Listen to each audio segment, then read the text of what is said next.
Meet the editors. Jimmy, ഒരാഴ്ചക്കുള്ളിൽ ഒരുപക്ഷെ തദ്ദേശ തെരഞ്ഞെടുപ്പ് പ്രഖ്യാപിക്കും. തദ്ദേശ തെരഞ്ഞെടുപ്പ് പ്രഖ്യാപിച്ചു കഴിഞ്ഞാൽ പെരുമാറ്റച്ചട്ടം നിലവിൽ വരും. പിന്നീട് ഒരു പ്രഖ്യാപനങ്ങൾക്കും സാധ്യതയില്ല.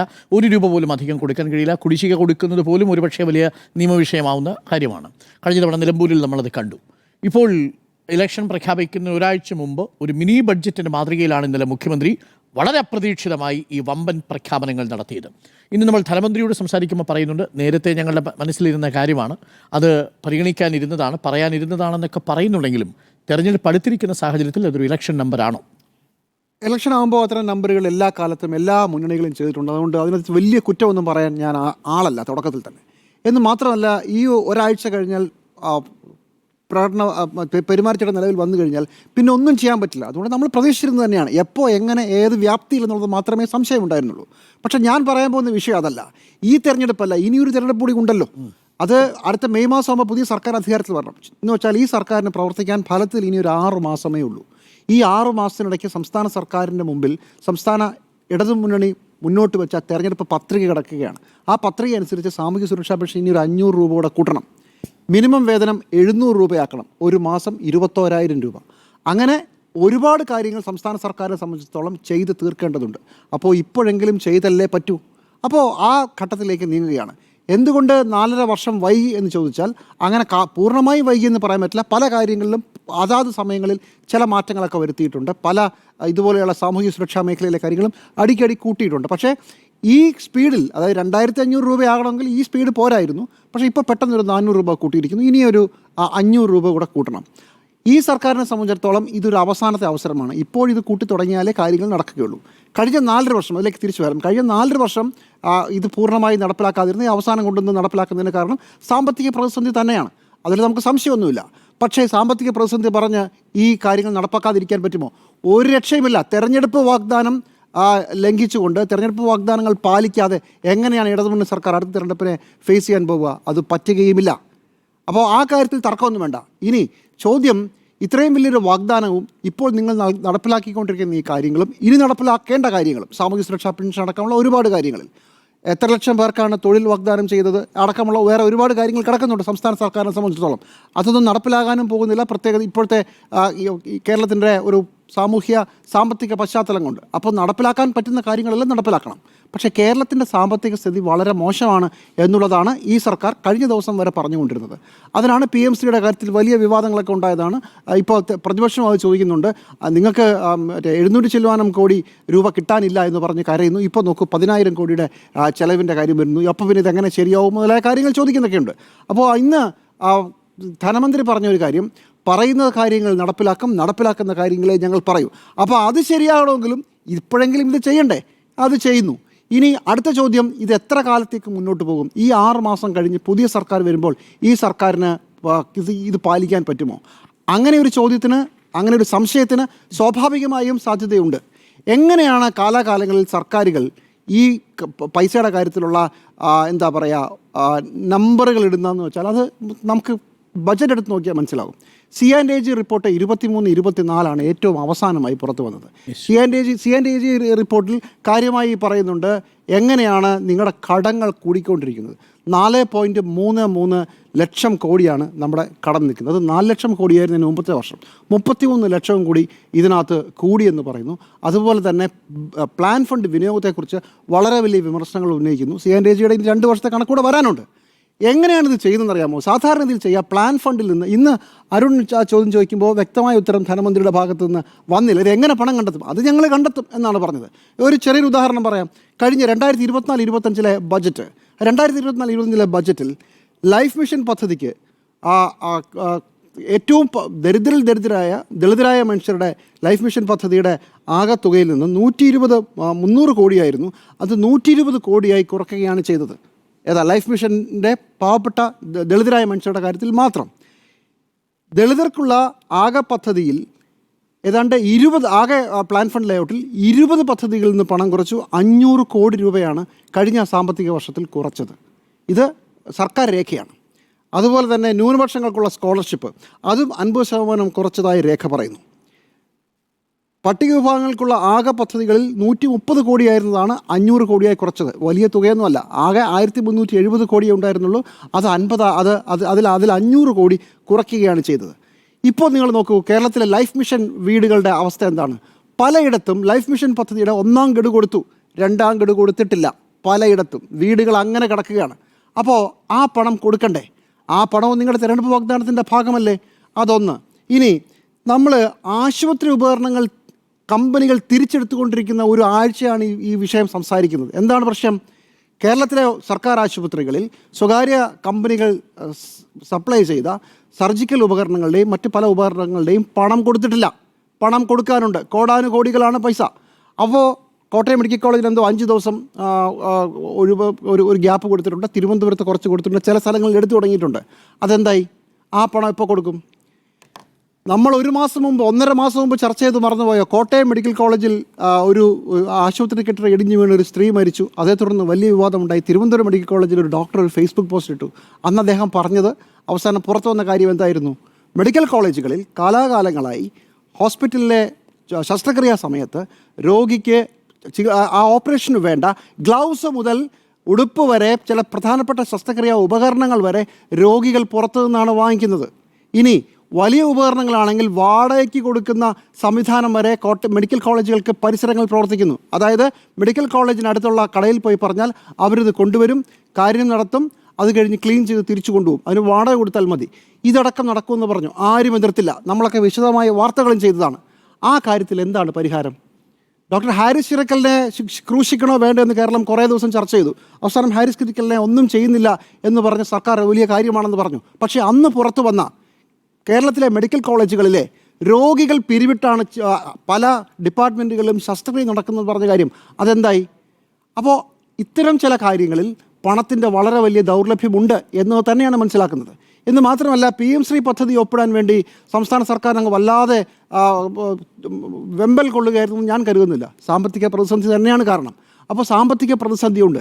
ഈ സാമ്പത്തിക പ്രതിസന്ധിക്കിടയിൽ ഇങ്ങനെ ഒരു വലിയ വമ്പൻ പദ്ധതി, വലിയ വലിയ വലിയ പ്രഖ്യാപനങ്ങൾ നടത്തിയ സർക്കാർ 10,000 കോടിയാണ് ഈ വർഷം ഇതിൻ്റെ ചെലവ് പ്രതീക്ഷിക്കുന്നത്.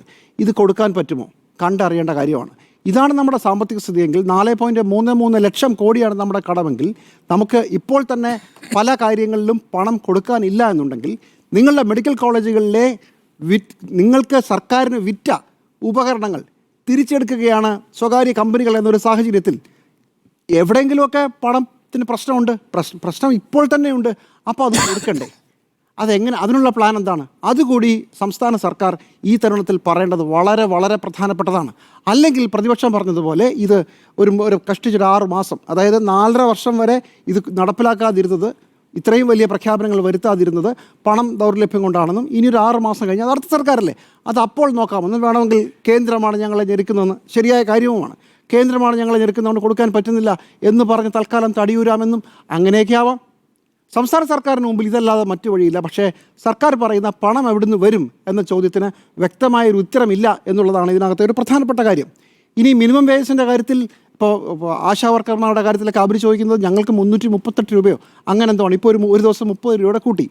പല മേഖലയിലും മിനിമം വേതനങ്ങൾ കൂട്ടേണ്ടതുണ്ട്. അപ്പോൾ അത് ചെയ്യണ്ടേ? അതുപോലെ തന്നെയാണ് സാമൂഹ്യ സുരക്ഷാ പെൻഷൻ 2,500. അപ്പോൾ ഇതിനൊക്കെ സോഴ്സ് എന്താണെന്ന് ചോദിച്ചാൽ അത് വരും എന്ന് പറയലല്ലാതെ അതിന് കൃത്യമായൊരു പദ്ധതി പറയണം.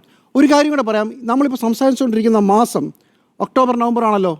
എല്ലാ വർഷവും ഈ ഒക്ടോബർ നവംബർ മാസത്തിലാണ് ബജറ്റിൻ്റെ റീഡിഫൈനിങ് നടക്കുന്നത്, അതായത് ബജറ്റിൻ്റെ കറക്ഷൻ നടക്കുന്നത്.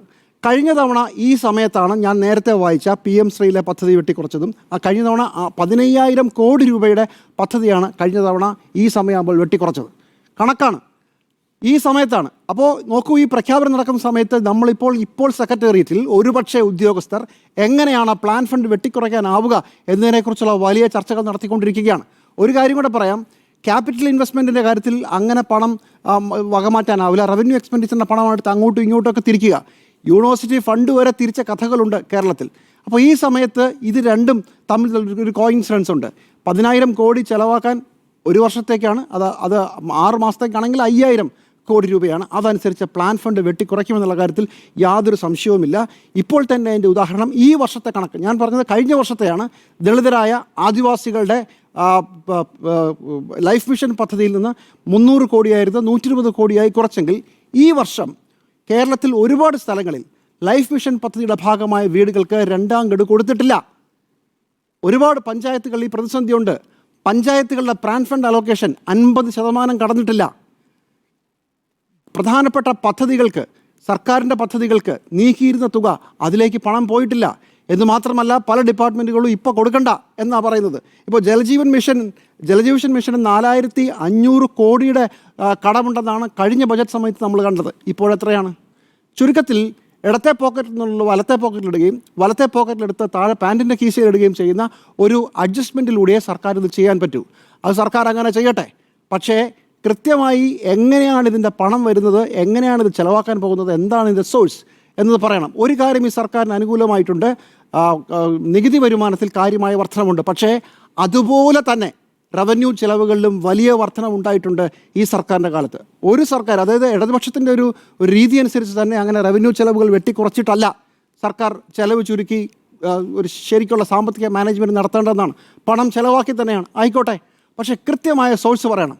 ഞാൻ ഉറപ്പിച്ച് പറയുന്നു, ഇത്തവണ പ്ലാൻ ഫണ്ടുകളിൽ വളരെ രീതിയിലുള്ള വെട്ടിക്കുറവുകളുണ്ടാവും. അങ്ങനെ മാത്രമേ ഈ പണം കണ്ടെത്താനാവൂ. അതല്ലെങ്കിൽ ധനമന്ത്രി ഇന്ന് പറഞ്ഞതുപോലെയല്ല, വ്യക്തമായി കൃത്യമായി പറയണം പണം എവിടെ നിന്ന് വരുന്നു. പ്രധാനപ്പെട്ട ചോദ്യമാണ്. ചോദ്യത്തിനുള്ള മറുപടിയിലേക്ക് എത്തണം. തെരഞ്ഞെടുപ്പ് നമ്പറാണോ വമ്പൻ പ്രഖ്യാപനങ്ങൾ എന്നാണ് മീറ്റ് ദി എഡിറ്റേഴ്സ് ചർച്ച ചെയ്യുന്നത്. ആൻഡ്രൂ, ഇതൊരു ഇലക്ഷൻ നമ്പറാണോ? ഞാൻ നേരത്തെ ചർച്ച ചോദിച്ചു, ഇലക്ഷൻ ബമ്പറാണോ? ഞാനിത് ഇലക്ഷനായിട്ടുമായി കണക്ട് ചെയ്യാൻ ഉദ്ദേശിക്കുന്നില്ല എന്നുള്ളതാണ്. 2016 ഉമ്മൻചാണ്ടി സർക്കാർ വിട്ട് പിണറായി സർക്കാരിൻ്റെ കയ്യിലേക്ക് ഈ കേരളത്തെ കിട്ടുന്ന സമയത്ത് 18 മാസത്തെ വിവിധ കുടിശ്ശികൾ കൊടുക്കാനുണ്ട്, ക്ഷേമ പെൻഷൻ കുടിശ്ശികൾ കൊടുക്കാനുള്ള ഒരു സർക്കാരാണ് ഇറങ്ങിപ്പോകുന്നത്. ഈ നമ്മുടെ എന്താ പറയുക, ഖജനാവിൽ 100 രൂപ പോലും ഇല്ല എന്നുള്ളതാണ്. പൂച്ച വെറ്റി കിടക്കുക എന്ന് പറയുന്നതിന് അർത്ഥമില്ല. പക്ഷേ 100 രൂപ പോലും ഇല്ലാത്തൊരു സംവിധാനത്തിൻ്റെ ഭാഗത്തു നിന്ന് ഹാൻഡ് ഓവർ ചെയ്ത് കിട്ടുന്നു. അതിനുശേഷം ഒരു പ്രളയം വരുന്നു, ഒരു നിപ്പ വരുന്നു, അത് കഴിഞ്ഞൊരു കോവിഡ് വരുന്നു. ഇതിന് മൂന്നിനെയും അഭിമുഖീകരിച്ചിട്ട് വലിയ രീതിയിലുള്ള വികസന പ്രവർത്തനം കേരളത്തിന് നടത്താൻ കഴിഞ്ഞു. എങ്ങനെയാണ് നടക്കാൻ കഴിഞ്ഞത്? 2 കാര്യങ്ങൾ കൊണ്ടാണ്. 2 ലക്ഷം കോടി രൂപയുടെ വികസന പ്രവർത്തനവും ക്ഷേമ പ്രവർത്തനവുമാണ് കേരളത്തിൽ നടത്തിയത്. അതെന്തുകൊണ്ടാണ്? 9 വർഷം കൊണ്ടാണ്. ഈ 9 വർഷത്തെ ഫണ്ട് കണ്ടെത്തിയ 1 ലക്ഷം കോടിയിൽ രൂപയിലധികം കണ്ടത് കിഫ്ബിയിൽ കൂടെയാണ്. ഏതാണ്? കേരള ബാങ്കിൽ കൂടെ പണം കണ്ടെത്തി. ഇതെല്ലാം RBIയുടെ പെർമിഷനോട് കൂടി കണ്ടെത്തിയാണ്. കേന്ദ്രം വലിയ രീതിയിൽ ഞെരുക്കുന്നു എന്ന് കേരളം എല്ലാ കാലത്തും പറയാറുണ്ട്. 50,000 കോടി രൂപയിലധികം കേരളത്തിന് കിട്ടാനുണ്ട് എന്നുള്ള കാര്യം പറയാറുണ്ട്. കേരള ബാങ്കിൽ നിന്ന് 1 ലക്ഷം കോടി കടമെടുത്തോ? അല്ല, ഞാൻ പറയുന്നത് എല്ലാം കൂടി, ഞാൻ കണ്ടത് കിഫ്ബിയും മറ്റുള്ള സംവിധാനവും തനത് വരുമാനം എല്ലാം കൂടി 2 ലക്ഷം കോടി രൂപയുടെ എന്താണ് വികസന പ്രവർത്തനങ്ങളും ക്ഷേമ പ്രവർത്തനങ്ങളും നടത്തിയെന്നാണ് ഞാൻ പറയുന്നത്. അപ്പോൾ ഇവിടെ കിട്ടുന്ന വരുമാനമല്ല ഇവിടെ തന്നെയാണ് ഇൻവെസ്റ്റ് ചെയ്തിട്ടുള്ളത്. അപ്പോൾ അതും കൂടെ കൂട്ടിയിട്ടാണ്. അപ്പം 2 ലക്ഷം കോടി രൂപയുടെ വരുമാനം 9 വർഷം കൊണ്ട് 1 രൂപ പോലും ഇല്ലാതെ 18 മാസം ക്ഷേമ പെൻഷൻ പോലും കൊടുക്കാതിരുന്ന ഒരു സംസ്ഥാനത്ത് പിണറായി വിജയൻ സർക്കാരിന് നടത്താൻ കഴിഞ്ഞപ്പോഴാണ് നമ്മൾ ചോദിക്കുന്നത്, നിങ്ങൾ എവിടുന്ന 10,000 കോടി കണ്ടെത്തുന്നതെന്ന്. അതിനർത്ഥമില്ല എന്നുള്ളതാണ്. 2,500 രൂപ സാമൂഹ്യക്ഷേമ പെൻഷൻ കൊടുക്കാം എന്ന് എന്തിനാണ് പറഞ്ഞിരിക്കുന്നത്? ഈ പ്രകടന പത്രികയിൽ പറഞ്ഞിട്ടുണ്ട്. എങ്ങനെയാണ്? ഘട്ടം ഘട്ടമായി ഊർത്തുമെന്ന് പറഞ്ഞിരിക്കുന്നത് അല്ലേ? ഫസ്റ്റ് ഘട്ടം എന്ന് പറയുന്നത് 2,000 രൂപ ആക്കിയത് വലിയ പ്രശ്നമാണോ എന്ന് പറഞ്ഞാൽ കേരളത്തിൽ അങ്ങനെ ഉയർത്തി കൊടുക്കണ്ട എന്നാണ് ഉദ്ദേശിക്കുന്നത്. അങ്ങനെയല്ലല്ലോ. ക്ഷേമ പെൻഷൻ ഉയർത്തുക, അംഗനവാടി ആശമാർക്കും സംവിധാനങ്ങൾക്കും എല്ലാം 1000 രൂപ ഉയർത്തുക. ഈ പറയുന്ന പണങ്ങളെല്ലാം എവിടേക്കാണ് എത്തുന്നത്? സാധാരണക്കാരായ താഴെ കിടക്കിലുള്ള ആൾക്കാർക്കെതിരെയല്ലേ? സ്ത്രീകൾക്ക്, ജോലിയില്ലാതെ ഇരിക്കുന്ന മഞ്ഞക്കാർഡ് ഒക്കെയുള്ള സ്ത്രീകൾക്ക് 1000 രൂപ കൊടുക്കുക എന്നുള്ളതാണ്. ഈ പറഞ്ഞ അതൊക്കെ സ്ത്രീ സുരക്ഷ എന്ന് പറയുന്നതൊക്കെ എത്ര വലിയ പദ്ധതികളാണ്. കേരളത്തിൽ അങ്ങനെ ചർച്ച ചെയ്യപ്പെടുന്നുണ്ടോ? അത് എനിക്ക് തോന്നുന്നില്ല. കേരളത്തിൽ ഏത് സംസ്ഥാനത്താണ് ഇതുപോലെ 1000 രൂപ വെച്ചിട്ട് എല്ലാ മാസവും സ്ത്രീ സുരക്ഷയ്ക്ക് വേണ്ടിയിട്ട് വീട്ടിലിരിക്കുന്ന സ്ത്രീ ജനങ്ങൾക്ക് കൊടുക്കാൻ തീരുമാനിച്ച സംസ്ഥാനങ്ങൾ ഏതാ? സംസ്ഥാനങ്ങൾ തന്നെ ഇല്ലാതെ എനിക്ക് തോന്നുന്നത്. അപ്പോൾ അത്രയും അധികം വലിയ രീതിയിൽ പ്രഖ്യാപനങ്ങൾ നടത്തുമ്പോൾ ആ രീതിയിലല്ല കേരളം ചർച്ച ചെയ്യപ്പെടുന്നത് എന്നുള്ളതാണ്. അപ്പം കേരളത്തെ സംബന്ധിച്ചിടത്തോളം സാധാരണക്കാരെ ജനങ്ങളെ സംബന്ധിച്ചിടത്തോളം അവരെ കയ്യിലേക്ക് 1,600 രൂപ കിട്ടുന്നതിന് പകരം 2,000 രൂപ കിട്ടുകയും ഇതുപോലെ കുടിശ്ശികയില്ലാതെ നിലനിർത്താൻ കഴിയുക എന്ന് പറയുന്നത് വലിയ മാറ്റമാണ് ഈ സംസ്ഥാനത്ത് ഉണ്ടാവുക. നിങ്ങളൊന്ന് ആലോചിച്ച് നോക്കിക്കേ. കാസർഗോഡ് തുടങ്ങി തിരുവനന്തപുരം വരെ എല്ലാ രീതിയിലും വലിയ വികസനം ഉണ്ടായി. ഇന്ന് മുഖ്യമന്ത്രി പറഞ്ഞൊരു കാര്യമാണ്, ഞാൻ ശ്രദ്ധിച്ച കാര്യം എന്താ അറിയോ? വികസിത രാജ്യങ്ങളിലെ അടിസ്ഥാന വികസനവുമായി കേരളത്തെ ഉയർത്താൻ കഴിഞ്ഞു എന്നുള്ളതാണ്. ഇപ്പം നമ്മൾ ദുബായ് പോലെ അല്ലെങ്കിൽ സൗദി പോലെ ബഹ്റിൻ പോലെയുള്ള ദുബായ് നമുക്കറിയാവുന്ന രാജ്യങ്ങൾ, ആ രാജ്യങ്ങളിലെ വികസിത സംവിധാനങ്ങൾ ജീവിക്കുന്നത് പോലെ തന്നെ കേരളത്തിലെ ജനങ്ങൾക്ക് ജീവിക്കാൻ പറ്റുന്നു എന്നുള്ളതാണ്. പട്ടിണി ഇല്ലാത്ത സംസ്ഥാനമായി കേരളം മാറി എന്നുള്ള ഒരാൾ പോലും പട്ടിണി നമുക്കറിയുന്നില്ലല്ലോ. ഭക്ഷണം കഴിക്കാതെ കിടക്കുന്ന ആൾക്കാരെ നമ്മുടെ മുന്നിൽ കാണുന്നുണ്ടോ? മറ്റുള്ള സംസ്ഥാനങ്ങളിൽ അങ്ങനെയാണോ? മരണങ്ങളില്ലാത്ത സംസ്ഥാനമായി മാറിയില്ലേ? അപ്പോൾ ഇതുപോലെയുള്ള വലിയ മാറ്റങ്ങൾ കേരളത്തിന് വരുത്താൻ കഴിഞ്ഞു കഴിഞ്ഞു ഈ 9 വർഷം കൊണ്ടാണ്. അപ്പോൾ ആ സമയത്താണ് ഒരു പ്രഖ്യാപനം വരുന്നത്. പ്രഖ്യാപനം എന്ന് പറയുന്നത് എന്താണ്? വമ്പൻ പ്രഖ്യാപനമാണ്. ഇതിനൊരു ചെറിയ പ്രഖ്യാപനമായിട്ട് കാണാൻ കഴിയില്ല എന്നുള്ളതാണ്. സ്ത്രീകൾക്ക് 1000 രൂപ കൊടുക്കാൻ തീരുമാനിച്ചു, ക്ഷേമ പെൻഷൻ കൂട്ടാൻ തീരുമാനിച്ചു, അടിസ്ഥാന വിഭാഗത്തിൽപ്പെട്ട ജോലി ചെയ്യുന്ന എല്ലാവർക്കും പണം കൂട്ടാൻ തീരുമാനിച്ചു എന്ന് പറയുമ്പോൾ 1000 രൂപയെങ്കിൽ 1000 രൂപ അവരെ സംബന്ധിച്ചിടത്തോളം അത് 1000 ആണ്. അപ്പം എന്താ പറയുന്നറിയോ? നിങ്ങൾ പറഞ്ഞത് 2500 അല്ലേ എന്നാണ് ചോദ്യം. 2500 ആണ്, അടുത്ത ഘട്ടത്തിൽ 2500 ആക്കും, ഒറ്റയടിക്ക് 2500 കൂട്ടാൻ. അപ്പം എന്താ രണ്ടും ഒരേ നാവ് കൊണ്ട് പറയുകയാണ്. ഒരു നാവ് കൊണ്ട് പറയുന്നത് എന്താ അറിയോ? കേരളത്തിൽ പണം ഇല്ല എന്ന് പറയുന്നു, കേരളത്തിൽ പണം കൊടുക്കാനില്ല എന്ന് പറയുന്നു, കൂടെ പറയുന്നു 2500 കൊടുക്കണം എന്ന് പറയുന്നു. അതെങ്ങനെ പറ്റുക? പണം ഇല്ലാത്ത സംവിധാനത്തിൽ പണം ഉള്ളതും എല്ലാം കൂടെ മേക്കപ്പ് ചെയ്തിട്ട് വേണ്ടേ പൈസ കൊടുക്കാൻ വേണ്ടിയിട്ട്. അപ്പോൾ അങ്ങനെയുള്ള സംവിധാനങ്ങളെ നല്ല രീതിയിൽ അർത്ഥത്തിൽ എടുത്ത് ഇതിനെ വലിയ രീതിയിൽ മാറ്റം കേരളത്തിൽ വന്നു എന്നുള്ളതാണ്. അത് ആൾക്കാർക്ക് മനസ്സിലാവുന്നുണ്ട്, സാധാരണ അടിസ്ഥാന വിഭാഗത്തിൽപ്പെട്ട ജനങ്ങൾക്ക് മനസ്സിലാവുന്നുണ്ട്. അതുപോലെ തന്നെ എന്താണ് GST വരുമാനം എനിക്ക് തോന്നുന്നു ഈ കഴിഞ്ഞ 2 മാസം 18% ഗ്രോത്താണ്, 18% ഗ്രോത്ത് ഉണ്ട്. ഈ വരുമാനം കേരളത്തിൽ വരുന്നത് എന്തുകൊണ്ടാണ്? ഇവിടെ നല്ല രീതിയിൽ വ്യവസായം വളർന്നുകൊണ്ടാണ് 18% ഗ്രോത്ത് ഉണ്ടാകുന്നത്. അല്ലെങ്കിൽ എങ്ങനെയാ 18% ഗ്രോത്ത് ഉണ്ട്? പർച്ചേസ് കൺസംഷൻ കൂടി അല്ല, കൺസംഷൻ കൂടുമല്ലോ. കൺസംഷൻ കൂടുതൽ ബൈയിങ് കപ്പാസിറ്റി കേരളത്തിലെ ജനങ്ങൾക്ക് കൂടി എന്നുള്ളതാണ്. ബൈയിങ് കപ്പാസിറ്റി കൂടുമെന്ന് പറഞ്ഞാൽ ആ പറയുന്ന സംവിധാനം വലുതായി, കേരളത്തിലെ സെയിൽസ് ടേൺ ഓവർ വലുതായി, പർച്ചേസ് ചെയ്യാൻ ആൾക്കാരുണ്ട്, അവരുടെ കയ്യിൽ പണമുണ്ട്. അങ്ങനെ അതാണ് സംസ്ഥാനത്തിൻ്റെ നല്ല നില എന്ന് പറയുന്നത്. സംസ്ഥാനത്തിൻ്റെ നല്ല നില എന്ന് പറയുന്നത് എന്താണ്? ബൈയിങ് കപ്പാസിറ്റി കൂടുന്നു. ഞാൻ പറയുന്നത് നിങ്ങൾ ചോദിക്കോളൂ, കേരളത്തിൽ സിനിമാ തിയേറ്ററുകൾ നല്ല രീതിയിൽ ഓടുന്നില്ലേ? ബൈയിങ് കപ്പാസിറ്റി ഇല്ല സംസ്ഥാനത്ത് നടക്കുമോ? നല്ല രീതി സാധാരണക്കാർക്ക് പോകുന്ന സ്ഥലങ്ങളാണ് സിനിമാ തിയേറ്ററുകൾ, ജിമ്മുകൾ, ഈ പറയുന്ന ടൂറിസം കേന്ദ്രങ്ങൾ എല്ലാം കേരളത്തിൽ പോകുന്നത് എങ്ങനെയാണ്? അവിടെ പോകുന്നത് പണം കയ്യിലുള്ള ജനങ്ങൾ സ്പെൻഡ് ചെയ്യാൻ തയ്യാറാവുന്നതുകൊണ്ടാണ്. അതിന് കാരണം എന്താ? ആ അടിസ്ഥാനപരമായി വികസനം ഉണ്ടായി, നല്ല രീതിയിൽ റോഡുകൾ ഉണ്ടാകുന്നു, നല്ല രീതിയിൽ പാലങ്ങളുണ്ട്, നല്ല രീതിയിൽ 45,000 ക്ലാസ് മുറികളാണ് ഹൈടെക്കായി മാറിയത് കേരളത്തിലെ. നല്ല രീതിയിൽ മലയോര ഹൈവേകൾ മാറി. കാസർഗോഡ് തുടങ്ങി തിരുവനന്തപുരം വരെ നാഷണൽ ഹൈവേയിൽ വലിയ രീതിയിൽ മാറ്റം ഉണ്ടാകുന്നു. ഈ നാഷണൽ ഹൈവേ കേന്ദ്രത്തിൻ്റെ ഫണ്ടാണെങ്കിൽ കൂടെ കേരളത്തിൻ്റെ ഒരു വിഹിതം കൊടുത്തുകൊണ്ടാണ് നാഷണൽ ഹൈവേ ഉണ്ടായത് ഓർക്കണം. കേരളത്തിലെ ഏറ്റവും പ്രധാനപ്പെട്ട വിഴിഞ്ഞം പദ്ധതി നിങ്ങളൊരു കാര്യം മനസ്സിലാക്കിക്കേ. ഇപ്പം ഇന്ത്യയിൽ തന്നെ ഏക വാട്ടർ മെട്രോയാണ് കേരളത്തിൽ, ഏക വാട്ടർ മെട്രോയാണ് കേരളത്തിൽ ഓടുന്നത്. അത് ഉദ്ഘാടനം ചെയ്തത് ഈ പിണറായി വിജയൻ സർക്കാരിൻ്റെ കാലത്താണ്. അപ്പോൾ ഞാൻ പറയുന്ന ഈ ലോകരാജ്യങ്ങളുമായിട്ട് വികസിത ലോകരാജ്യങ്ങളുമായി കമ്പയർ ചെയ്യുമ്പോൾ കേരളം പോലെയുള്ള കൊച്ചു സംസ്ഥാനത്ത് ഈ GST വരുമാനവും ഈ തനത് വരുമാനവും ഈ പറയുന്ന സംവിധാനമൊക്കെ വെച്ചിട്ട് നല്ല വൃത്തിയായി കൊണ്ടുനടക്കുന്നു എന്നുള്ളതാണ്. അതൊരു സർക്കാരിൻ്റെ കഴിവും അതൊരു പ്രതിജ്ഞാബദ്ധമായ നിലപാടും കൊണ്ടല്ല നടക്കുന്നത്. ആ സാധനം വിജയിക്കുമ്പോൾ അത് കഴിഞ്ഞാൽ അടുത്ത ഘട്ടത്തിലേക്ക് കിടക്കുകയാണ്. അത് ഞാൻ പറയുന്നത് 9 വർഷം പൂർത്തിയാക്കിയെന്ന ഇടതുപക്ഷ സർക്കാർ അടുത്ത ഘട്ടത്തിലേക്ക് കിടക്കുകയാണ്. അടുത്ത ഘട്ടം എന്ന് പറയുന്നത് എന്താണ്? ക്ഷേമ പദ്ധതികളുമായി മുന്നോട്ട് പോകുന്നു എന്നുള്ളതാണ്. അടിസ്ഥാനപരമായ കാര്യം ഏത് വർക്കാണ് ചൂണ്ടിക്കാണിക്കാം നമുക്ക്? ഈ കാര്യങ്ങൾ കുറച്ചും കൂടെ ശ്രദ്ധിക്കണം എന്ന് പറയാം. വേണമെങ്കിൽ നമുക്ക് പറയാവുന്ന കാര്യം ആരോഗ്യ മേഖലയാണ്. ആരോഗ്യ മേഖലയിൽ കുറച്ചും കൂടെ ശ്രദ്ധിക്കാം എന്ന് വേണമെങ്കിൽ പറയാം. അത് ശ്രദ്ധിക്കുന്നതോടുകൂടി ഇപ്പോൾ അടിസ്ഥാന വർഗത്തെയും കൂടെ ഉയർത്തിക്കൊണ്ട് വരണ്ടേ? ഇപ്പോൾ ആശാ വർക്കർമാർ സമരം നടത്തുന്നു എന്ന് പറയുന്നു. 300 രൂപ കൂട്ടി വേണം, 700 ആണുള്ളത്, അവർക്ക് 1000 ആക്കി തരണം എന്ന് പറഞ്ഞു. ഇപ്പം 33 രൂപ കൂട്ടി. 33 രൂപ എന്ന് പറഞ്ഞാൽ അവരെ 700 രൂപ ഉള്ളത് 733 ആകാന്ന് പറഞ്ഞാൽ അതെന്താണ്? അവരുടെ ഓണറേറിയം മാത്രമാണ്. അത് കഴിഞ്ഞ് ബാക്കി 13,000 14,000 വേറെ 3,000 4,000 രൂപ കൂടുതൽ കിട്ടാനുണ്ട്. ടോട്ടലി ഒരു 10-15,000 രൂപയ്ക്ക് മേലെ കിട്ടുന്ന അവസ്ഥയിലേക്ക് മാറുകയാണ്.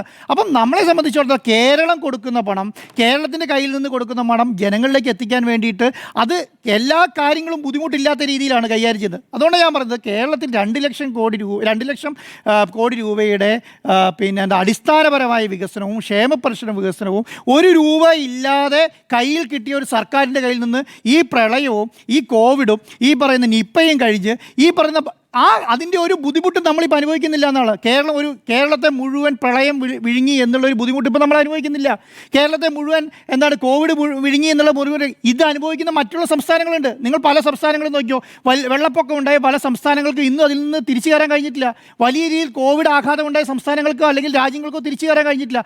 ആ സ്ഥലത്താണ് നമുക്ക് വേറെ ഒരു വരുമാനം ഇല്ലാത്ത രീതിയിൽ വലിയ മാറ്റങ്ങൾ ഉണ്ടാക്കാൻ കഴിഞ്ഞു എന്നുള്ളതാണ്. അപ്പോൾ പിണറായി വിജയൻ സർക്കാരിനെ സംബന്ധിച്ചിടത്തോളം ക്ഷേമ പെൻഷൻ പദ്ധതികളുമായി അടുത്ത ഘട്ടത്തിലേക്ക് കടക്കുന്നു.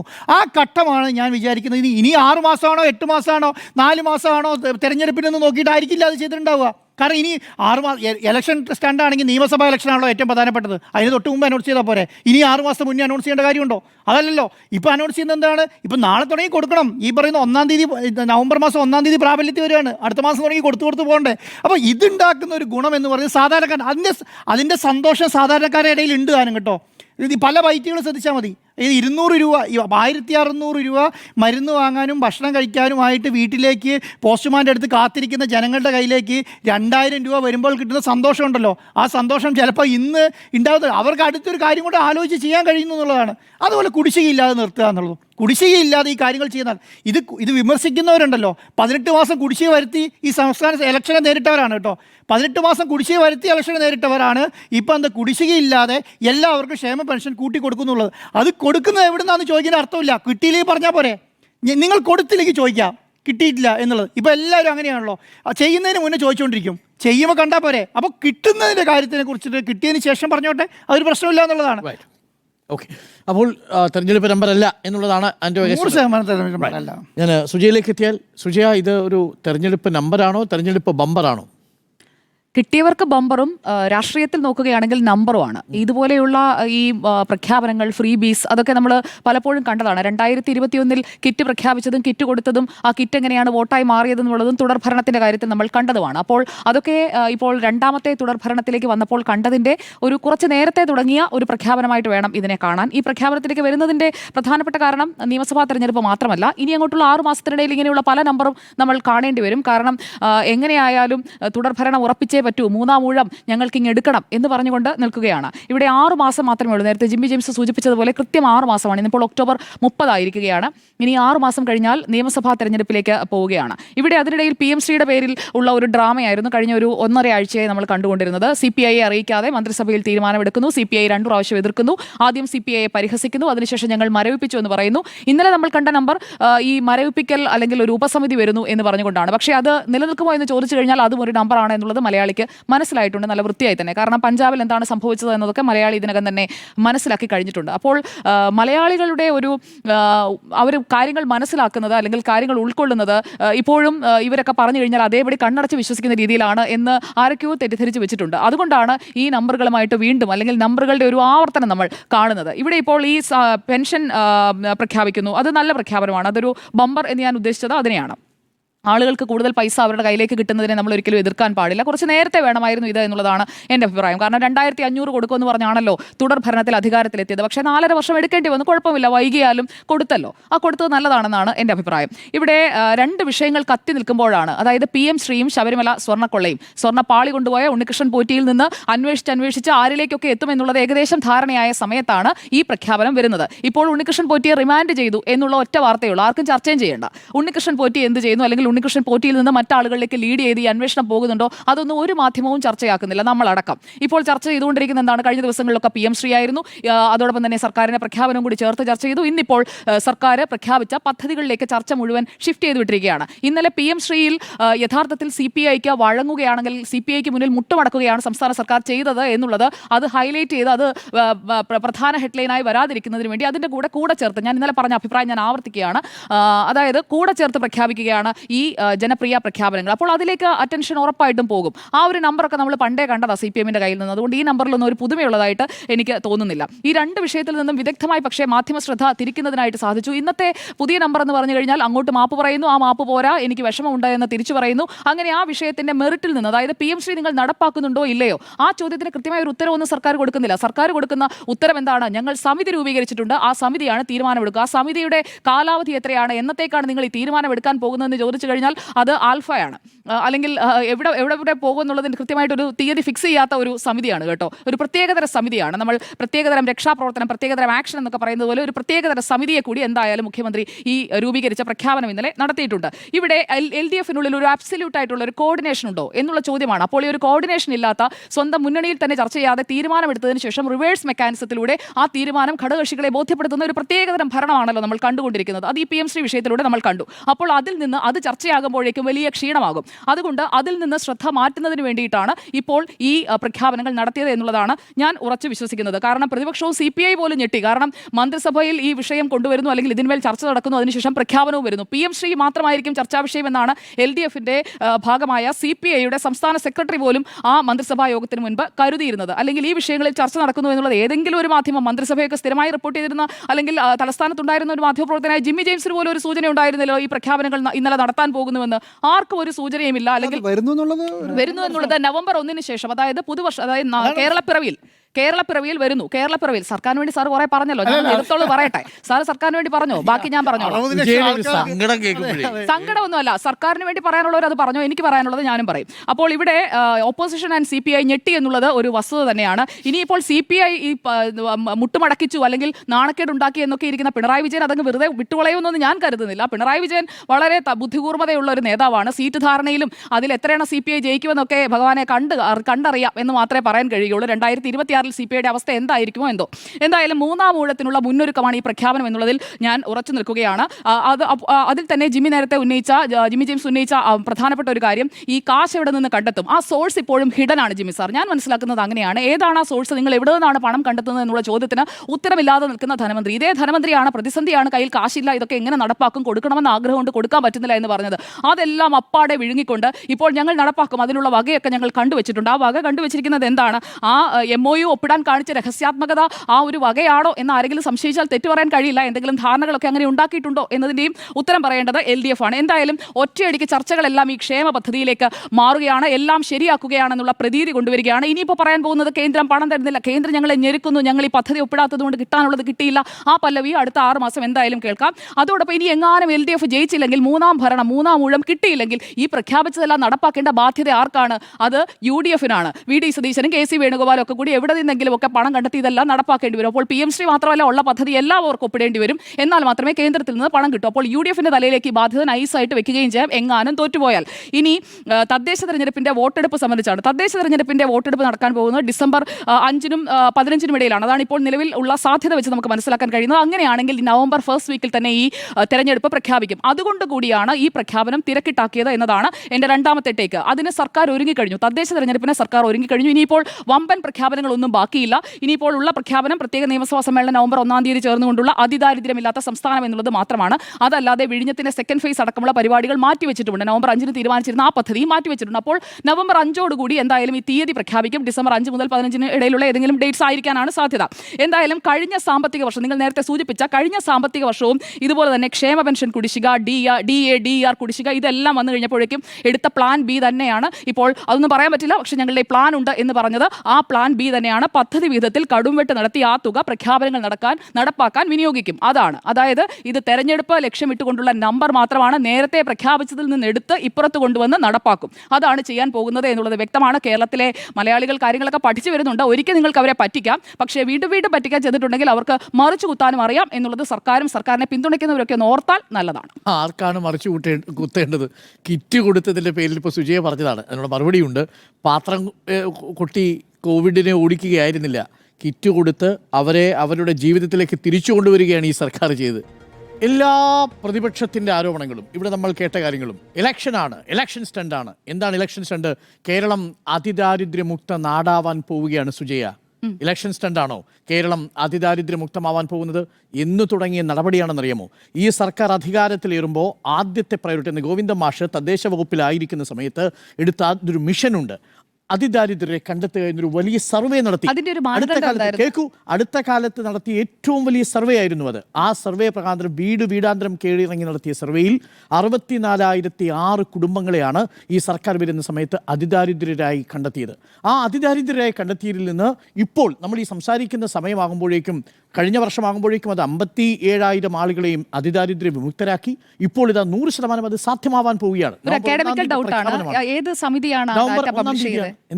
സമിതിയാണ് ഈ പഠനം നടത്തിയത്? അക്കാഡമിക് ഡൗട്ടാണ്. പറയൂ, ഏത് സമിതിയാണ് പഠനം നടത്തിയത്? ഇന്ത്യയിൽ മറ്റേതെങ്കിലും ഒരു സംസ്ഥാനത്ത് അതിദാരിദ്ര്യമുക്തമായ ഒരു സംസ്ഥാനമായി പ്രഖ്യാപിച്ചിട്ടുണ്ടോ? അല്ല, പ്രഖ്യാപനം ഞാനും കാത്തിരിക്കുകയാണ്. അത് ഏത് സമിതിയാണെന്ന് അറിയാൻ വേണ്ടി നടത്തിയതാണ് സംസ്ഥാന സർക്കാർ. എന്താ സംശയം? സംസ്ഥാന സർക്കാർ തദ്ദേശ വകുപ്പിന്റെ മേൽനോട്ടത്തിലാണ് സർവേ പൂർത്തിയാക്കിയത്. ഇതിൽ സംശയമുള്ളത് സുജയ, എനിക്ക് മനസ്സിലായി. എന്റെ സംശയമല്ല, ഞാൻ ചോദിക്കാൻ കാരണം സാമ്പത്തിക വിദഗ്ധരും സാമൂഹ്യ പ്രവർത്തകരും ഈ അതിദാരിദ്ര്യമുക്ത കേരളം പ്രഖ്യാപനം നടത്തിയത് എങ്ങനെയാണെന്ന് ചോദിച്ചൊരു കത്തയച്ചായിരുന്നു. താങ്കൾ അറിഞ്ഞു എന്ന് എനിക്കറിയാം. അപ്പോൾ അവരതിൽ ആ കത്തിൽ പറഞ്ഞിരിക്കുന്ന ചോദ്യങ്ങളിൽ പ്രധാനപ്പെട്ട ഏത് സമിതിയാണ് ഈ സർവേ നടത്തിയത്? തദ്ദേശ വകുപ്പാണ്. ഇതൊന്നും നമ്മൾ അറിയാതെ പോകുന്നു എന്നുള്ളതിലാണ്. ഉപയോഗിച്ച ഡേറ്റയുടെ ആധികാരികത അറിയാൻ വേണ്ടി ചോദിച്ചതാണ്. എല്ലാ വർഷവും നമ്മൾ സ്വരാജ് ട്രോഫി എന്ന് പറയുന്ന ഒരു ട്രോഫി ഉണ്ട്. എന്താണെന്ന് അറിയുമോ? തദ്ദേശ വകുപ്പുകൾ വിവിധ മാനദണ്ഡങ്ങളിൽ അതാത് വകുപ്പുകളുടെ പെർഫോമൻസ് ഓഡിറ്റ് ചെയ്യുന്നൊരു സംഭവമാണ്. എല്ലാ വർഷവും നടക്കാറുള്ളതാണ്. ഇതിനോടൊപ്പം അനുബന്ധമായിട്ട് നടത്തുന്ന വിവിധ സർവേകളുണ്ട്. കുടുംബശ്രീ പ്രവർത്തകര്, സാധാരണക്കാരായ ആളുകളാണ് പങ്കെടുക്കുന്നത്. പ്രഖ്യാപിക്കാൻ പോലെ പ്രഖ്യാപിക്കുമ്പോഴല്ലേ റിസൾട്ട് വരിക. ഇതുവരെ പ്രഖ്യാപിച്ചതിന്റെ കണക്ക് കണ്ടിട്ടില്ലേ? അതിദാരിദ്ര്യരെ കണ്ടെത്തിയതിനുള്ള മുഴുവൻ ഡാറ്റയും ഉണ്ട്. ഇത് കേരളത്തിലെ ജനങ്ങളോട് പോയി നടത്തിയ സർവേ ആണ്, അതല്ലാതെ അന്തരീക്ഷത്തിൽ നിന്ന് കണ്ടെത്തിയ കണക്കല്ല. 2011 സെൻസസ് അനുസരിച്ചിട്ട് 2021 ഈ റിസൾട്ട് തദ്ദേശ വകുപ്പാണ് നടത്തിയത്. തദ്ദേശ വകുപ്പ് നടത്തിയ സർവേയുടെ അടിസ്ഥാനത്തിൽ 64,006 വീടുകളെ കണ്ടെത്തുന്നു. അതിനുശേഷം ഇപ്പോൾ നമ്മൾ 100% അതിൽ നിന്ന് മുക്തരാണ് എന്ന പ്രഖ്യാപനം വരാൻ പോവുകയാണ്. ഇത് ഒരു പ്രധാനപ്പെട്ട കാര്യം എന്താണെന്ന് വെച്ചാൽ നമ്മുടെ പ്രധാനമന്ത്രിയുടെ സർട്ടിഫിക്കറ്റ് എവിടെയെന്ന് ചോദിക്കുന്നത് പോലെയാണ്. ഇത് സർവേ ആരെങ്കിലും കണ്ടിട്ടുണ്ടോ? സർവേ കണ്ടു, രേഖപ്പെടുത്തി. ഞാൻ തന്നെ അതിന്റെ സാക്ഷിയാണ്. കാരണം ഇതിനൊരു ഘട്ടത്തിൽ ഞാൻ അക്കാഡമിക്കിലായിരുന്ന സമയത്ത് ഇതിന്റെ സർവേയുടെ ഷെഡ്യൂൾ പ്രിപ്പറേഷനുമായി ബന്ധപ്പെട്ട് ഞാൻ തന്നെ സഹകരിച്ചിട്ടുണ്ട്. വളരെ ഡീറ്റെയിൽ ആയിരുന്ന ഒരു ക്വസ്റ്റ്യനെയർ ആണ് അതിൽ തയ്യാറാക്കിയത്. അതിന്റെ ഭാഗമായിട്ടാണ് അത് കണ്ടെത്തിയിരിക്കുന്നത്. 100% ആ സർവേ പ്രോസസ്സിംഗിൽ ഞാനും നേരിട്ട് അത് കാണുകയും സാക്ഷ്യപ്പെടുത്തുകയും ചെയ്തിട്ടുണ്ട്. അക്കാര്യത്തിൽ ഒരു സംശയം വേണ്ട. അപ്പോൾ അതാണ് എന്നെ അത്ഭുതപ്പെടുത്തിയത്. ഇത് ആര് നടത്തി എന്നുള്ളത്. അതുകൊണ്ടാണ് ഞാൻ ഈ പറയുന്നത്. ആധികാരികമായി തന്നെ ഈ പറയുന്നത് നമ്മൾ ആധികാരികമായി തന്നെ പറയണമല്ലോ. അതുകൊണ്ട് അപ്പോൾ അങ്ങനെ ആവാൻ പോവുകയാണ്. അപ്പോഴാണ് ഇതൊരു ഇലക്ഷൻ സ്റ്റണ്ടാണോ? അതിദാരിദ്ര്യമുക്തമാവുക എന്ന് പറയുന്നത് ചെറിയ കാര്യമാണോ? ഒന്ന് ആലോചിച്ച് നോക്കിയേ. പട്ടിണിയില്ലാത്ത മനുഷ്യരായി തീരുക, ഭവനരഹിതർ. നേരത്തെ ലൈഫിൻ്റെ കാര്യം പറഞ്ഞു. 5 ലക്ഷം വീടുകളാണ് വെച്ചു കൊടുക്കുമെന്ന് സർക്കാർ പറഞ്ഞിരുന്നത്. 4,51,000 കടന്നു. ഇനി 6 മാസം കൂടിയുണ്ട്. ശരിയാണ്, ലൈഫ് മിഷന്റെ ഭാഗമായി 3ാം ഗഡുക്കൾ കിട്ടാനുള്ള 3ഉം 4ഉം ഗഡുക്കൾ കിട്ടാനുള്ള ആളുകൾ ബാക്കിയുണ്ട് എന്നാണ് ചില കണക്കുകൾ പറയുന്നത്. അത് അടുത്ത 6 മാസത്തിനുള്ളിൽ പൂർത്തിയായാൽ 5 ലക്ഷം ലൈഫ് മിഷൻ വീടുകൾ കേരളത്തിൽ കൈമാറ്റം ചെയ്യപ്പെടും. ഇത് പ്രോഗ്രസ് റിപ്പോർട്ടിൽ നിന്നുള്ള കണക്കാണ് ഞാൻ കോട്ട് ചെയ്യുന്നത്. 4,51,000. കഴിഞ്ഞ തവണ 300 കോടിയിൽ 120 പോയുള്ളൂ. അതാണ് ഇനിയുള്ള 6 മാസത്തിനിടയിൽ ഇത് ഉണ്ടെങ്കിലാണ് ഈ ഡാറ്റ ബാക്കി വരിക. ഇല്ലെങ്കിൽ 50,000 കുറവാണ് എന്ന് നമ്മൾ തന്നെ ഇവിടെ പറയേണ്ടി വരും. 5 വർഷമാണ്. ഇപ്പോൾ ഇതുവരെ 4,51,000 ആയി. 5 ലക്ഷം എന്ന് പറഞ്ഞത് 4,51,000 ആയി. ഇനി 49,000-ഓളം വീടുകൾ കൂടിയുണ്ട്. അത് കൊടുക്കുമോ ഇല്ലയോ എന്നുള്ളത് നമുക്ക് 5 വർഷത്തിന് ശേഷം കാത്തിരുന്ന് കാണാം. അത് 100% വരട്ടെ. അപ്പോൾ ഇത് ഇലക്ഷൻ സ്റ്റണ്ടാണോ? അതിദാരിദ്ര്യമുക്തമാകുമെന്ന് പറഞ്ഞത് 4.5 ലക്ഷം വീടുകൾ ലൈഫ് മിഷൻ പദ്ധതി എങ്ങനെയാണ് ക്രോഡീകരിച്ചത്? കേന്ദ്ര സർക്കാരിന് 72,000, അതിനുശേഷം പ്രധാനമന്ത്രിയുടെ ബോർഡ് വെക്കണമെന്ന് പറഞ്ഞു, അത് പറ്റൂല എന്ന് പറഞ്ഞു. കേരളം കൊടുക്കുന്ന ബാക്കിയുള്ള 3,28,000 ഇതുകൂടി ചേർത്തുള്ള ഈ 4 ലക്ഷം രൂപയും പിന്നീട് അർബൻ ഗ്രാമങ്ങളെ കേന്ദ്രീകരിച്ചുകൊണ്ടുള്ള വിതരണവും വളരെ കൃത്യമായി സിസ്റ്റമാറ്റിക് ആയിട്ട് നടന്നു വരിക. ഇലക്ഷൻ സ്റ്റണ്ടാണോ ഇത്? ഒന്ന് ആലോചിച്ച് നോക്കൂ. ഇത് 6 മാസം മുമ്പ് എടുത്ത തീരുമാനമാണ്. ഈ സർക്കാർ പ്രകടന പത്രികയിൽ പറഞ്ഞിരിക്കുന്നത് 2016 അധികാരത്തിൽ വന്ന സർക്കാർ പ്രകടന പത്രികയിൽ പറഞ്ഞതിൽ 99% സാധ്യമായിരുന്നു എന്നുള്ളതാണ് വാസ്തവം. അതിനിടയിലാണ് ഈ പറയുന്ന കോവിഡ് വന്നത്. കോവിഡ് വന്നപ്പോൾ നമ്മൾ പരിഹസിച്ചു. എന്താ?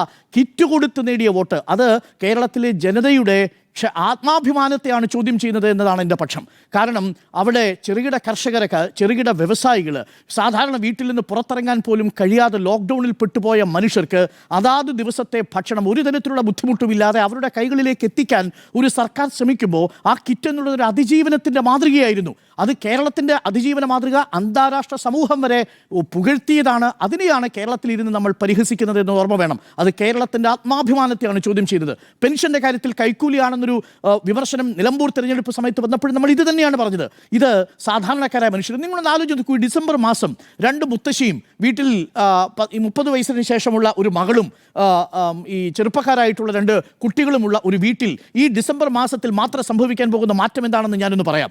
മുത്തശ്ശിക്ക് ഈ 1,600 ഒറ്റ മാസത്തെ കുടിശ്ശിക 1,600 രൂപ, ഇപ്പോൾ പുതുക്കിയ 2,000 രൂപ, അതും കൂടെ കൂട്ടിയാൽ 3,200 രൂപ മുത്തശ്ശിക്ക് കിട്ടും. മുത്തശ്ശിന് കിട്ടാൻ പോകുന്നതോ ഈ 1,600-ഉം 2,000 കൂടെ കൂട്ടിയാൽ 3,200, രണ്ടും കൂടെ കൂട്ടിയാൽ സുജിയ കാൽക്കുലേറ്റർ എടുത്ത് കൂട്ടിക്കോ 7,200.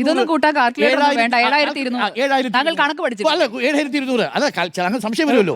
7,200. ഇനി 7,200 പ്ലസ് അവിടെ വരുന്ന 30 വയസ്സിന് കഴിഞ്ഞ സ്ത്രീകൾ മറ്റൊരു പദ്ധതിയിലും അംഗമാകാതെ 35 വയസ്സിനും 60 വയസ്സിനും ഇടയിലുള്ള യെല്ലോ കാർഡിലുള്ള അല്ലെങ്കിൽ പിങ്ക് കാർഡിലുള്ള വീട്ടമ്മയ്ക്ക് കിട്ടാൻ പോകുന്ന പെൻഷൻ അതെത്രയാ? 1,000 രൂപ മാസം. രണ്ടും കൂടെ കൂട്ടിയാൽ 8,200. കണക്ക് ശരിയാണല്ലോ. ഇനി അവിടെ 2 മക്കളുണ്ട്, രണ്ടുപേരും ITയും ഡിപ്ലോമയും കഴിഞ്ഞ് നിൽക്കുകയാണെങ്കിൽ അവർക്ക് കണക്ട് ടു വർക്ക് എന്നതിൻ്റെ പേരിൽ കിട്ടാൻ പോകുന്ന 1,000 കൂടെ കൂട്ടിച്ചേർത്താൽ 10,200 രൂപയാണ് കിട്ടാൻ പോകുന്നത്. 8,200 പ്ലസ് 2,000, 1,000 വീതം. എന്തിനാ? ഇത് നൈപുണ്യ വികസനത്തിന് വേണ്ടി കൊടുക്കുന്ന ഫെലോഷിപ്പാണ്. ഇത് എങ്ങനെയാണ് കിട്ടുന്നത്? ഇത് സർക്കാർ എടുത്ത് ഔദാര്യമായി കൊടുക്കുന്നതല്ല. അവിടെയാണ് നമ്മുടെ ഈ ചോദ്യം വരുന്നത്. ഇത് കയ്യിൽ കിട്ടുന്ന സമയത്ത് ഇലക്ഷൻ സ്റ്റണ്ടാന്ന് പറയുന്നത്. നോക്കൂ, ലോകമെമ്പാടും സ്കാൻഡിനേവിയൻ രാജ്യങ്ങളടക്കമുള്ള രാജ്യങ്ങളിലൊക്കെ ആളുകൾ അവരുടെ സാമൂഹിക സുരക്ഷയിൽ വളരെയധികം മുന്നിലേക്ക് പോകുന്നത് എങ്ങനെയാ? ഈ കരുതലുള്ളത് കൊണ്ടാണെന്നേ. ഈ കരുതൽ 2020 ആയിക്കൂടായിരുന്നു ഉണ്ടായിരുന്നല്ലോ. ആ 2021 കരുതലിന്റെ ഈ കരുതൽ വൈകിച്ചത് എന്താണ്? 600 രൂപ പെൻഷനിൽ നിന്ന് 1600 രൂപ പെൻഷനായിട്ട് വർദ്ധിപ്പിച്ച സർക്കാർ ഏതാ സുജയ? പിണറായി സർക്കാരല്ലേ? എത്രയാ വർധനവ്? 600 രൂപയിൽ നിന്നാണ് 600 രൂപയിൽ 2021 ശേഷമുള്ള കണക്ക് പറയൂ. അതാ ഈ പറഞ്ഞ 600 രൂപയിൽ നിന്ന് 1600 ആയിട്ട് വർദ്ധിപ്പിക്കുന്നു. 1600 നിന്ന് 400 രൂപ കൂടെ കൂട്ടി 2000 2500 ആക്കുമെന്ന് പറഞ്ഞുകൊണ്ടാണ് 2021 പ്രകടന പത്രിക. ഇനി 6 മാസം ബാക്കിയുണ്ട്. കഴിഞ്ഞിട്ടില്ല. എന്താണ് പറഞ്ഞിരിക്കുന്നത്? 5 വർഷത്തിനിടയിൽ 5 വർഷം കൊണ്ട് 2500 ആയി വർദ്ധിപ്പിക്കും. 4.5 വർഷമാകുമ്പോഴേക്കും 2000 ആയിട്ട് വർദ്ധിക്കുന്നു. 400 രൂപ വീതം കയ്യിൽ കിട്ടുന്നു. ഇതൊക്കെ സാധ്യമാകുമായിരുന്നു. പക്ഷേ ആ വഴികളെല്ലാം അടച്ച ഒരു സർക്കാർ നമ്മുടെ കേന്ദ്രത്തിലുണ്ട്. 57,000 കോടി രൂപ. ഞാൻ പറയാൻ വരികയാണ്, എനിക്ക് കണക്കുണ്ട്, അത് പറയാം.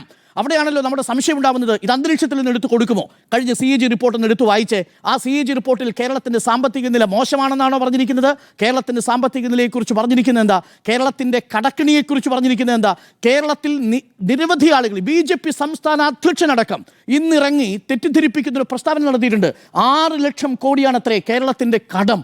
എത്ര തെറ്റിദ്ധരിപ്പിക്കുന്ന പ്രസ്താവനയാണ്! നിലവിൽ നമ്മളിത് സംസാരിക്കുന്ന സമയത്ത് പോലും 4,31,000 രൂപയാണ് കടം. അപ്പോൾ ഒരു വലിയ ചോദ്യം ഉണ്ടാവും, 4,31,000 രൂപ കടമോ? 4,31,000 കോടി രൂപയാണ് കടം. 4,31,000 കോടി രൂപയാണ് കടം എന്ന് പറഞ്ഞ വലിയൊരു കണക്കല്ലേ എന്ന് പറയും. ഞാനൊരു കണക്ക് പ്രേക്ഷകരോട് പറയാം. VS അച്യുതാനന്ദന്റെ കാലം 2011 VS അച്യുതാനന്ദൻ അധികാരത്തിൽ നിന്ന് പോകുന്ന സമയത്ത് കേരളത്തിന്റെ കടം എത്രയാണെന്ന് അറിയാമോ? കേരളത്തിന്റെ കടം 78,673 കോടി. 5 വർഷം കഴിയുമ്പോൾ കൃത്യം ഇരട്ടിയാവുന്നൊരു പ്രതിഭാസം കേരളത്തിലുണ്ട്. അന്ന് 2011 78,000 കോടിയായിരുന്നെങ്കിൽ ഉമ്മൻചാണ്ടി സർക്കാർ അവശേഷിപ്പിച്ചു പോകുമ്പോൾ 5 വർഷം കൊണ്ട് അത് 1,57,370 കോടിയായിട്ട് കൂടി. നേരെ ഇരട്ടിയായി സുജയ. ഇനി ആ കണക്ക് പ്രകാരമാണെങ്കിൽ 2021 സ്വാഭാവികമായിട്ടും ഇരട്ടിയാവണമല്ലോ. ഇരട്ടിയായി. പിണറായി വിജയൻ സർക്കാർ പോകുന്ന സമയത്ത് കോവിഡിന്റെ കാലത്ത് GDP-യുടെ വളർച്ച കുറയുന്ന ഘട്ടത്തിൽ, കേരളത്തിന്റെ വളർച്ചാ നിരക്ക് കുറയുന്ന ഘട്ടത്തിൽ കേരളത്തിന് കടമെടുക്കേണ്ടി വന്നു. അതേ നില തുടർന്നു. 2021 2,96,000 കോടിയായിട്ട് നമ്മുടെ കടത്തിന്റെ പരിധി കൂടി. വീണ്ടും അത് ഇരട്ടിയായി. അങ്ങനെയാണെങ്കിൽ 2026 ഈ പിണറായി സർക്കാർ ഇറങ്ങിപ്പോകുമ്പോൾ എത്ര വരണം? 3 ലക്ഷം കോടിയിൽ നിന്ന് 6 ലക്ഷം കോടിയായിട്ട് ഉയരണം. ആ കണക്ക് പ്രൊജക്ട് ചെയ്താണ് BJP-യുടെ സംസ്ഥാന അധ്യക്ഷൻ ഒരു കിനാവ് കണ്ടത്. എന്നിട്ട് പറഞ്ഞു 6 ലക്ഷം കോടിയാണ് കേരളത്തിന്റെ കടം. മിസ്റ്റർ രാജീവ് ചന്ദ്രശേഖർ, ഇപ്പോൾ കേരളത്തിന്റെ കണക്ക് 4,31,000 കോടിയാണ്. എസ്റ്റിമേറ്റ് ചെയ്തിരിക്കുന്ന കടം എന്ന് പറയുന്നത് 4,60,50,000 കോടി മാത്രമാണ്. അതായത് കഴിഞ്ഞ 20 വർഷത്തിന്റെ ചരിത്രത്തിൽ ഇതാദ്യമായി നമുക്ക് കടത്തിന്റെ വളർച്ച നിയന്ത്രിക്കാൻ കഴിഞ്ഞിരിക്കുന്നു എന്നുള്ളതാണ് ഈ കണക്ക് പറയുന്നത്. അതെങ്ങനെ സാധിച്ചു എന്നുകൂടി അറിയണമല്ലോ. കേന്ദ്രത്തിന്റെ കണക്ക് ഞാൻ പറയാം. കേന്ദ്രത്തിന്റെ കണക്ക് എത്രയാണെന്ന് അറിയാമോ? ആരും പറയില്ലെന്നേ ഈ കേന്ദ്രത്തിന്റെ കണക്ക്. ഈ കൊച്ചു കേരളം 4,60,50,000 കോടി ആയിരിക്കും 2026 കടക്കണിയിലാവുക. എന്നാൽ നമ്മുടെ കേന്ദ്രം കടക്കണിയിലാവുന്ന നോക്കൂ, 155 ലക്ഷം കോടിയാണ് കേന്ദ്രത്തിന്റെ കടം. ആ കണക്ക് ഞാനൊന്ന് പറയാം. 58.1% കേന്ദ്രത്തിന്റെ കടം. ഏതുമായിട്ടുള്ള അനുപാതം? GDP-യുമായിട്ടുള്ള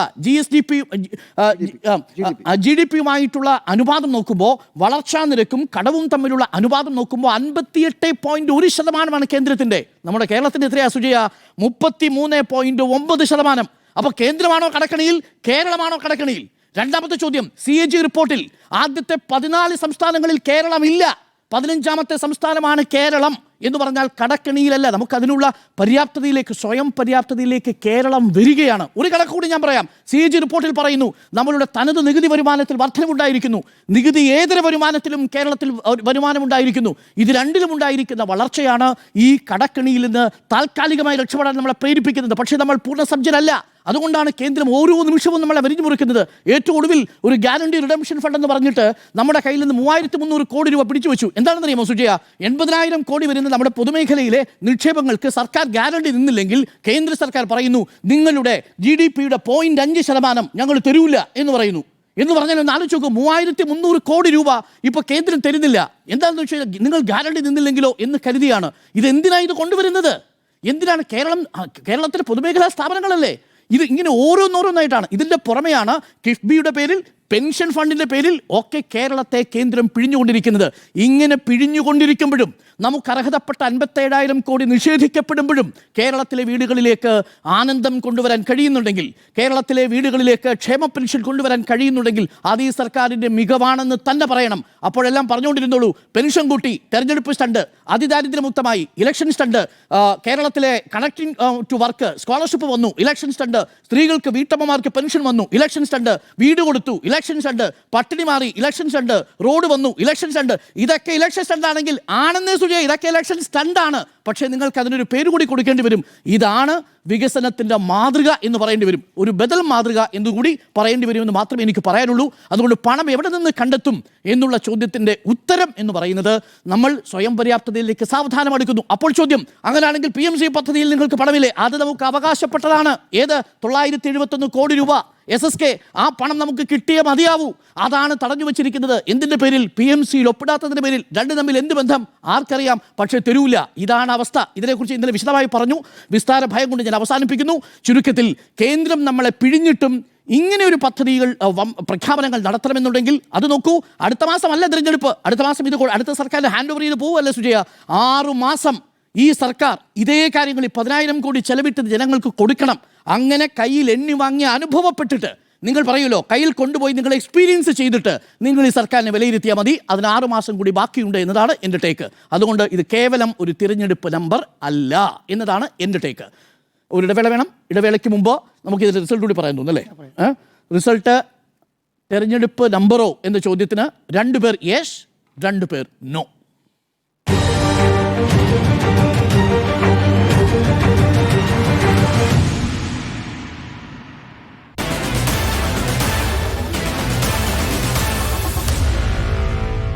Meet the editors.